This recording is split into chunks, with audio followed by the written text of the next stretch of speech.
요즘에 참 재밌는 내용들이 많이 있어요. 우리 동기 목사님들이 제게 보내준 글 중에 연령대별로 없는 것들이 하나씩 있는데 10대에는 철이 없다. 10대에 철이 없다는 거죠. 근데 10대에 철이 있으면 그것도 이상한 거 아세요? 좀 철부지 그렇게 지내야지. 10대 때부터 철이 들어봐요. 그럼 뭐 애늙은이 같아가지고 좀 그렇죠. 20대는 답이 없대요. 30대부터 기가 막힙니다. 집이 없습니다. 40대는요, 돈이 없어요. 근데 꼭 제 말 같아요. 50대는 일이 없대요. 60대는 낙이 없다네요. 70대 마음 아픕니다. 이가 없대요. 80대 더 마음이 아픕니다. 배우자가 없대요. 제가 없는 것만 찾으려고 하니 재밌는 이야기였던 것 같아요. 오늘 우리가 이제 찾아볼 것은 믿음의 세계를 우리가 함께 찾아볼 건데요. 믿음의 반대가 뭘까라고 하는 거죠. 믿음의 반대가 뭘까요?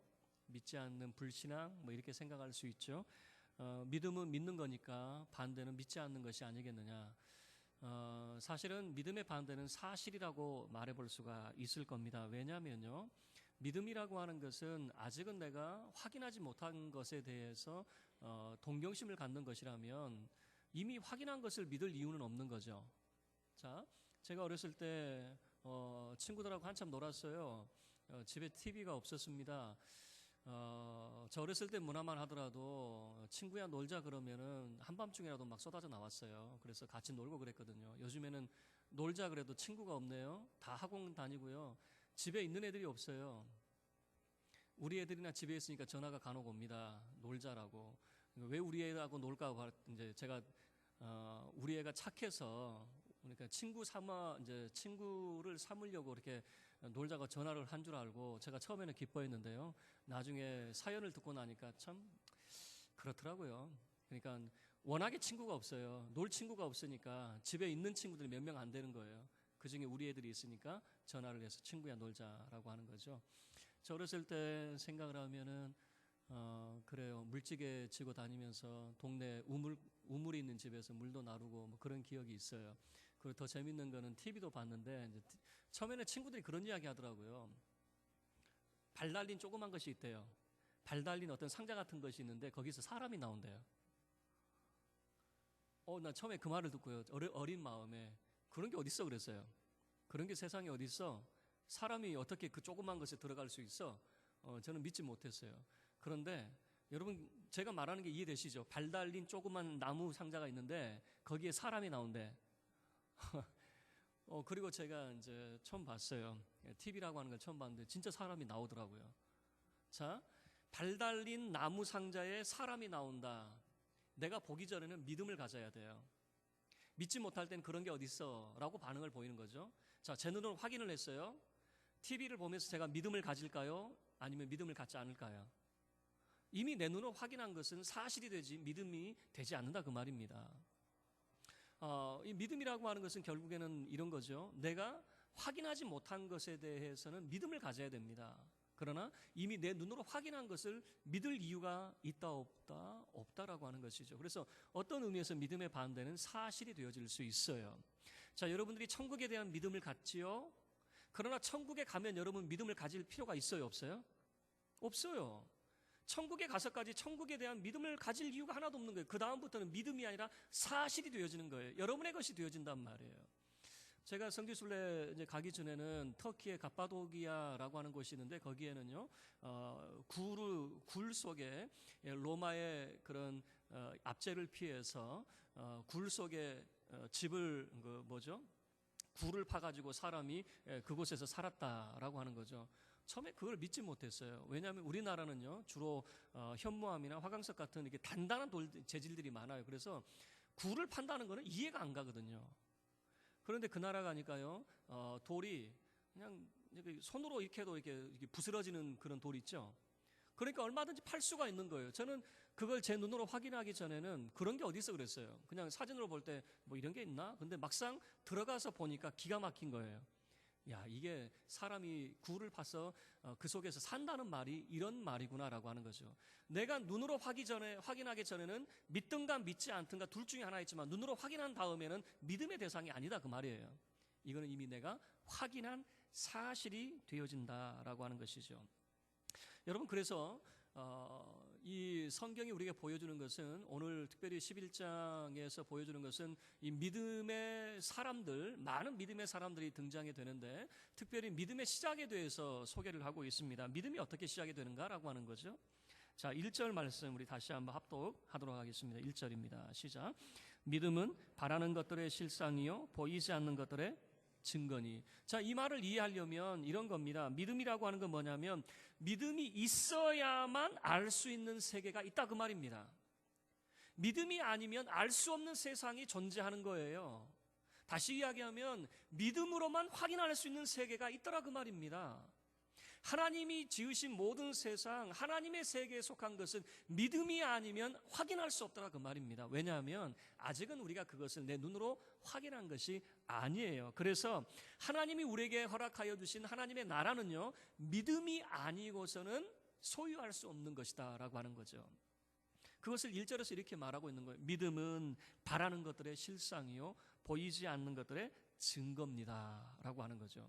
아직은 확인되지 않았어요. 우리가 볼 수 있는 게 아니에요. 나중에 그러나 우리가 하나님 앞에 가게 되면은 이것들이 존재한다라고 하는 것을 알 수 있겠죠. 그러나 지금은 아니에요. 지금은 우리가 가져야 될 게 뭐냐면 믿음이라고 하는 겁니다. 믿음이 아니면 하나님의 나라에 대해서 우리가 인식할 수 없어요. 그래서 지금은 우리가 천국을 믿습니다라고 이야기하지만 천국에 가면 믿어요, 안 믿어요? 믿을 이유가 없다 그 말이에요. 천국에 가서 여전히 내가 믿습니다 할 이유가 없잖아요. 천국에 가면 이제 천국을 누리면 되는 거예요. 지금은 우리가 하나님을 믿습니다라고 이야기하지만 우리가 하나님의 영광을 친히 배웠고 나면 이제 믿을 이유가 없는 거예요. 주는 내 아버지고 우리는 하나님의 백성이 되어서 그는 내 안에 나는 그 안에 함께 거하여 살게 되어지는 것이죠. 자, 이 믿음의 세계를 누가 시작하셨느냐? 하나님이 시작하셨다라고 하는 것을 3절 말씀에서 보여주고 있습니다. 우리 3절 말씀 함께 합독하도록 하겠습니다. 시작. 믿음으로 모든 세계가 하나님의 말씀으로 지어진 줄을 우리가 아나니 보이는 것은 나타난 것으로 말미암아 된 것이 아니니라. 여러분, 이 3절 말씀이 참 재밌는 그런 표현을 쓰고 있는 거예요. 우리가 눈에 보이고 있는 이 모든 세계가 사실은 믿음의 세계입니다 라고 하는 것을 말하고 있는 거죠. 왜 우리가 눈으로 보고 있는 모든 세계가 믿음의 세계입니까? 이 세상은 하나님의 말씀으로 창조되었기 때문입니다 라고 하는 거죠. 자, 여러분이 보고 있는 이 모든 것을 하나님이 창조하신 것을 믿으십니까? 하나님이 말씀으로 창조하신 것을 믿으십니까? 지금 이 히브리서 기자는 이렇게 이야기하는 거죠. 믿음이 먼저일까요? 나타난 세계가 먼저일까요? 이렇게 말한다면 믿음이 먼저입니다 라고 말하는 거예요. 다시 이야기하면 우리가 눈으로 확인하고 있는 이 모든 세상, 실질적으로는 우리가 지금 이미 확인하고 있잖아요. 그러죠? 어떤 선교사님이 그런 이야기를 했어요. 인디안 선교를 가가지고요, 인디안 이 사람들에게 하나님의 복음을 전하는데 이 사람들이 당신 어디서 왔습니까? 라고 물어봤어요. 어디서 왔습니까? 그래서 저 큰 태평양 바다 건너서 왔습니다 그랬어요. 그랬더니 인디안이 하는 소리가 바다가 뭐예요? 그랬어요. 바다가 뭐예요? 그래서 바다라고 하면요 정말 헤아릴 수 없는 물이 있고 넓은 물을 말합니다 그랬어요. 그랬더니 선교사님을 데리고 샘물로 데려갔습니다. 이 정도 물이면 될까요? 아이고 어림도 없지요. 그러더니 강물로 데리고 갑니다. 이 정도 강물이면 이게 바다입니까? 아니요, 어림도 없지요. 여러분은 어때요? 바다 그러면 머릿속에 그려져요, 그려지지 않아요? 머릿속에 그려져야 돼요. 그러죠? 바다 그러면 이거는 강물하고 어떻게 비교할 수 있어요, 없어요? 할 수 있는 것이 아니거든요. 눈으로 확인하면 그것은 믿음의 세상이 아닌데, 그런데 우리가 눈으로 보기 전에는 그것을 믿음으로 우리가 받아야 된다는 거예요. 자, 우리가 보고 있는 이 세상, 산과 들과 강과 바다, 이 모든 것들이 이것들이 먼저이냐? 아니라는 겁니다. 믿음의 세계가 먼저였다는 거예요. 왜요? 하나님이 아무것도 없는 세상 가운데 말씀으로 창조하셨다라고 하는 거죠. 이 믿음의 세계가 먼저여서 이 믿음의 세계에서 우리가 보고 있는 모든 것들을 만들어냈습니다 라고 하는 것을 보여주고 있는 것이죠.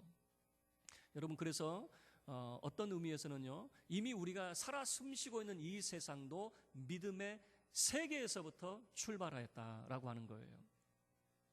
자, 그래서 고린도후서 4장 6절 말씀은 이렇게 표현합니다. 어두운 데에 빛이 비치라 말씀하셨던 그 하나님께서 예수 그리스도의 얼굴에 있는 하나님의 영광을 아는 빛을 우리 마음에 비추셨느니라 라고 하는 거예요. 어두운 데에 빛이 있어라. 하나님의 창조 사역이죠. 하나님의 창조 사역을 하셨던 이 하나님께서 예수 그리스도를 통해서 우리에게 구원의 역사를 이루어 놓으셨다라고 하는 것을 고린도후서 4장에서 보여주고 있는 거예요. 자, 이런 겁니다. 하나님의 창조도 믿음의 세계가 우선이었고요. 우리의 구원도 마찬가지인데 우리의 구원도 믿음의 세계에서 구원을 얻을 수 있다라고 하는 것을 보여주고 있는 것입니다. 자, 그러면 이 믿음의 세계에 있었던 그런 인물들이 어떤 인물들이었는가? 이제 4절부터 그 인물들이 소개가 되고 있습니다. 4절 말씀에서는 아벨이라고 하는 인물이 소개가 되고 있네요. 우리 4절 말씀도 함께 합독하겠습니다. 시작. 믿음으로 아벨은 가인보다 더 나은 제사를 하나님께 드림으로 의로운 자라 하시는 증거를 얻었으니 하나님이 그 예물에 대하여 증언하심이라. 그가 죽었으나 그 믿음으로써 지금도 말하느니라. 자, 여기서 강조점은 뭐냐면 이겁니다. 아벨은 죽었나요? 살아있나요? 죽었습니다. 죽은 자임에도 불구하고 그가 믿음의 사람이라고 하는 것을 어떻게 나타나고 있냐면 그의 삶으로 증거하였습니다 라고 하는 거예요. 자, 여기서 우리가 중요한 교훈 하나를 얻을 수 있는데요. 여러분, 우리가 하나님 앞에 서게 될 때에 믿음의 증거를 가지고 있어야 됩니다. 아벨은 하나님을 기쁘시게 하는 그런 제사를 드린 자라고 하는 증거를 가지고 있더라 그 말이에요. 제가 이 칠순 중반에 있는 은퇴하신 장로님과 대화를 나눴어요. 대화를 나누는데 그분의 고민이 이거예요. 내가 주를 위해서 지금까지 살아왔는데 이제 이런 말씀하죠. 내 생애를 어느 정도 이제 정리를 해가면서 이제 하나님 배울 날이 가까운 것 같은데 하나님 앞에 서게 되면 걱정 하나가 있습니다. 이게 무슨 걱정입니까? 그랬더니 하나님 앞에 섰을 때 하나님이 내게 질문하실 터인데 너 뭐 하다 왔니? 라고 질문하시면 내가 뭐라고 대답을 할 수 있을까? 이게 걱정입니다. 라고 하는 거죠. 제가 볼 때는 장로님은 걱정할 거 없습니다. 그렇게 말해드리고 싶었어요. 그분은 교회도 세우신 분이고요. 그분을 통해서 교회가 든든히 세워져 가고 있거든요. 그리고 그 아들이 또 장로가 돼서 아버지가 섬겼던 교회를 그 아들이 받들어 섬기고 있거든요. 이런 모습이면 얼마나 감사합니까? 그런데 마음 한켠에 늘 부담감이 있다는 거예요. 무슨 부담감이냐면 하나님께서 이제 내가 주 앞에 섰을 때 너 뭐 하다 왔느냐라고 물어볼 때 내가 뭐라고 대답할 수 있을까? 내가 무엇을 하다 왔습니다 라고 뭔가를 대답을 해야 될 텐데 내가 무슨 대답을 해야 될지 잘 모르겠습니다 라고 하는 거죠. 그런 생각을 해봐요. 이런 분이야말로 그 양과 염소의 비유처럼 여러분 우리가 함께 살펴봤잖아요. 마태복음 25장 그 내용을 통해서 이 양에 속한 사람들 뭐라고 이야기합니까? 그 의인의 그런 상을 받아라 이야기할 때 도대체 우리가 한 게 뭔데요? 라고 대답을 하잖아요. 우리는 한 것이 없는데 왜 우리에게 이렇게 큰 상을 베푸는지 이해하지 못하잖아요. 그런 모습인 것 같아요. 그런데 반대로 이 염소에 있는 사람들은 뭐라고 답변합니까? 우리가 못한 게 뭔데요? 우리가 안 한 게 뭔데요? 이렇게 반응을 보이거든요. 여러분 우리 성도 여러분들 늘 기억하세요. 우리가 주님 앞에 섰을 때에 주께서 우리에게 질문하실 때 너 뭐 하다 왔느냐라고 질문한다면 이런 거죠. 믿음의 증거가 뭐냐? 아벨의 같은 경우는 하나님을 기쁘시게 하는 제사를 드린 증거를 가지고 있었어요. 우리는 어떤 증거를 가지고 있느냐 그 말이에요. 5절 말씀을 보면 에녹이라고 하는 인물이 나옵니다. 이 에녹이라고 하는 인물은 여러분 잘 알듯이 하나님과 300년 동안 동행하며 하나님을 기쁘시게 하는 자라고 하는 증거를 가진 사람이었어요. 그리고 7절 말씀을 보면 노아라고 하는 인물이 소개가 되죠. 노아는 어떤 인물입니까? 믿음의 증거로서 그는 방주를 만든 사람이었어요. 그런 믿음의 증거를 가지고 있는 사람이죠. 그리고 10절 말씀을 보면 아브라함이라고 하는 인물이 나옵니다. 이 아브라함은 하나님을 10절 말씀에서 부르심을 받을 때에 하나님이 지으실 터를 바라고 순종하였더라라고 그렇게 소개를 하고 있습니다. 아브라함의 경우를 보세요. 아브라함은 하나님 말씀에 순종하는 자였다라고 하는 것을 보여주죠. 자, 다시 질문이요. 여러분들은 어떤 믿음의 증거를 가지고 있느냐라고 하는 거예요. 하나님 앞에 섰을 때 하나님께서 여러분에게 질문하실 거예요. 너는 무엇하다 세상에서 무엇하다 왔느냐라고 여러분에게 질문을 하신다면 나는 어떤 믿음의 증거를 하나님 앞에 제시할 수 있겠느냐라고 하는 것이에요. 자, 말씀을 마치도록 하겠습니다. 세상은요, 보이는 것이 먼저냐 보이지 않는 것이 먼저냐, 성경은 이렇게 말합니다. 보이지 않는 것이 먼저입니다. 왜냐하면 태초에 하나님이 천지를 창조하실 때 보이는 것이 먼저가 아니라 말씀으로 하나님이 창조하셨습니다. 다시 이야기하면 믿음의 세계가 먼저입니다 라고 하는 것을 말하고 있는 것이죠. 믿음이 먼저입니다. 여러분 마음속에 믿는 것들이 나중에 여러분의 삶 속에서 그것이 실상으로 나타나게 되어지는 거예요. 우리가 오전에 꿈에 대해서 함께 살펴봤잖아요. 여러분이 꿈이라고 하는 것도 마찬가지예요. 우린 꿈 꿨지만 시간이 지나면 그 꿈이 우리의 삶 속에 현실로 나타나는 거예요. 제가 20살 때 하나님 앞에 철없던 기도를 드렸어요. 제 40살이 되면 하나님 이렇게 해주시고 또 50살이 되면 이렇게 해주시고 60살이 되면 이렇게 해주세요 라고 하는 기도가 있었어요. 그리고 제가 30살 때 되었을 때에 그러니까 이런 거예요. 20살 때 기도를 올렸어요. 그리고 10년 후에 기도를 올리면서 40살 때 어떤 기도였냐면 이런 기도예요. 제가 담임으로 나가서 교회를 섬길 수 있도록 해주세요 라고 하는 거죠. 물론 20살 때 마음은 반반이었어요. 내가 목회하면 안 됩니다라고 하는 마음과 혹시라도 목회를 시킨다면 이렇게 해주세요 라고 하는 그런 기도였거든요. 그런데 30살 때 저 자신을 돌아보면서 이런 생각을 했습니다. 말도 안 되는 소리다. 그런 생각을 했어요. 말도 안 되는 소리다. 지금 여러분이 저를 볼 때 어때요? 목사답지요? 30살 때만 하더라도 말씀드렸잖아요. 제가 모교회에서 전도사 1년 했잖아요. 우리 고민영 전도사 같이 제가 1년 정도 했잖아요. 여러분이 고민영 전도사님을 어떻게 바라보는지 저도 잘 알고 있어요. 제가 모교회를 섬길 때 우리 권사님들이 제게 했던 말, 전도사님 목회 안 하면 안 돼요? 그건 사랑하는 마음으로 제게 주었던 조언이었어요. 왜 그러냐면 교역자답다는 거예요, 안 답다는 거예요? 부족해도 너무 부족하다 그 말입니다. 한참 부족하다 그 말입니다. 그런 이야기였어요. 그런데 지금 10년, 그 30살에서 다시 10년이 이제 지난 다음에 제 모습을 보니 어느 순간 제가 꿈꾸고 기도했던 그대로 되어 있는 거예요. 남의 이야기니까 별로죠? 그런 생각을 해봐요. 제가 30 후반쯤 되었을 때 부목사의 마음은 뭐냐면요, 좀 성급한 마음이 있어요. 부목사의 마음은 빨리 담임으로 나가고 싶은 그런 마음이 있어요. 이제 이거는 이제 부목사들의 그런 마음이겠죠. 제가 전에 섬겼던 이제 강남교도 큰 교회잖아요.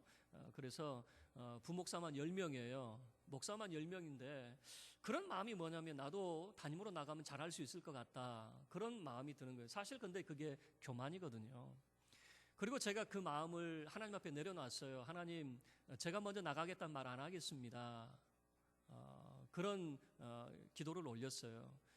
제 선배 목사님이 언젠가 저를 불러서 너 어디 한번 지원을 해봐라 그러면 이제 담임으로 준비가 됐으니까 그렇게 말하겠지.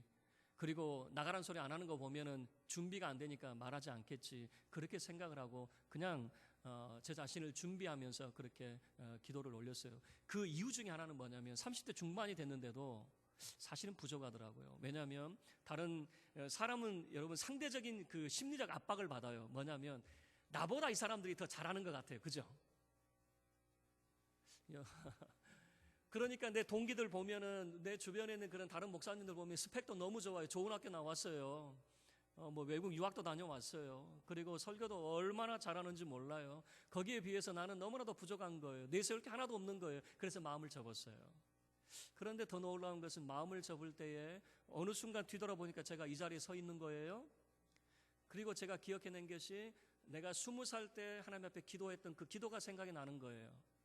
20년 만에 그 기도가 응답이 되어졌는데 20년 전에는 저는 뭐 생각도 못했겠죠. 그리고 30대가 됐을 때도 가당치도 않는 소리라고 생각을 했어요. 그런데 어느 순간 보니까 가까워져 있는 모습을 보게 되는 거예요. 그래서 말씀을 드리잖아요. 저는 제 50대가 기대가 된다니까요. 제 50대가 기대가 돼요. 왜냐하면 20살 때부터 기도했던 내 50대가 있어요. 60대의 모습이 있어요. 기대가 돼요. 어떻게 내 모습을 만들어 가실지 점점 가까워지는 그런 모습을 보게 돼요. 남의 이야기니까 관심이 없어요? 자, 믿음은 바라는 것들에 실상입니다. 믿음으로 고백하시기를 바랍니다. 보이는 것들이 먼저가 아니라 보이지 않는 세계가 먼저예요. 그래서 여러분에게 말씀을 드렸습니다. 기도할 마음이 없는 사람, 기도 안 하는 사람이 불쌍한 거라고 말씀을 드렸어요. 기도 응답은 기도해서 응답받는 게 아니라고 말씀을 드렸어요. 기도는 하나님이 우리에게 소원을 주셔야 기도하기 시작을 한다는 거예요.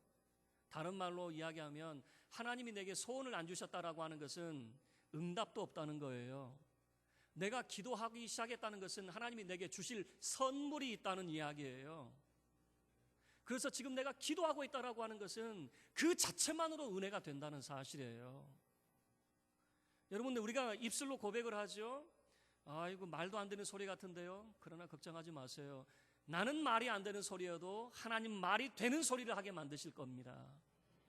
나는 터무니없는 욕심이라고 생각할지 몰라도 하나님은 그것을 반드시 그렇게 만들어 놓으시고 말 것입니다. 요셉이라고 하는 철부지 그 인생이 13년 만에 애굽의 총리가 되어 있을 줄 그 자신인들 알았겠습니까? 그러나 하나님의 계획 속에서는 그를 그렇게 만들어 가시는 거예요. 다시요, 말씀을 마쳐요. 보이는 것이 먼저가 아니라 보이지 않는 것이 먼저입니다. 여러분이 무엇인가를 보기를 원한다면 보이지 않는 그 믿음의 세계에서 충실할 수 있기를 바랍니다. 보이지 않는 곳에서 먼저 기도하세요. 보이지 않는 곳에서 먼저 하나님을 의지하세요. 그 하나님을 여러분이 만나게 되어질 때에 여러분의 삶 속에 여러분의 눈에 그 실상으로 보여주시는 하나님을 배우게 될 것입니다. 성경은 우리에게 이걸 보여주는 거예요. 여러분이 가지고 있는 믿음이 얼마나 소중하고 대단한 것인지. 그래서 성경은 그 믿음을 하나님의 선물이라고 말합니다. 별로 믿음이 마음에 안 드시는가 봐요. 하나님의 선물이라고요. 하나님이 여러분에게 주신 참 좋은 선물이에요. 믿음. 근데 이걸 우리가 잘 몰라요. 우리는 잘 몰라서 사용법을 잘 모르는 거죠. 하나님이 우리에게 믿음의 좋은 선물을 주셨는데 뭔 필요 있어요. 내가 원하는 거 건강 달라니까, 내가 원하는 거 성공 달라니까 이게 뭔 필요 있어요. 그런데 그 믿음이 나중에 여러분의 그릇을 넓혀 놓을 거고요. 이 믿음이 결국에는 여러분을 그런 사람으로 만들어 놓을 거예요. 우리 모두가 다 믿음의 세계에서 참으로 믿음으로 반응하여서 정말 꿈꾸는 대로 된다는 사실을 여러분 기억하시고, 지금도 늦지 않았어요. 절대 늦은 거 아니에요. 지금도 여러분이 꿈을 가지시고 믿음으로 선포하시고 참으로 우리에게 소원을 주사 이루시는 하나님의 놀라운 은총을 경험하는 저와 여러분의 삶이 되기를 주의 이름으로 축원합니다. 다 같이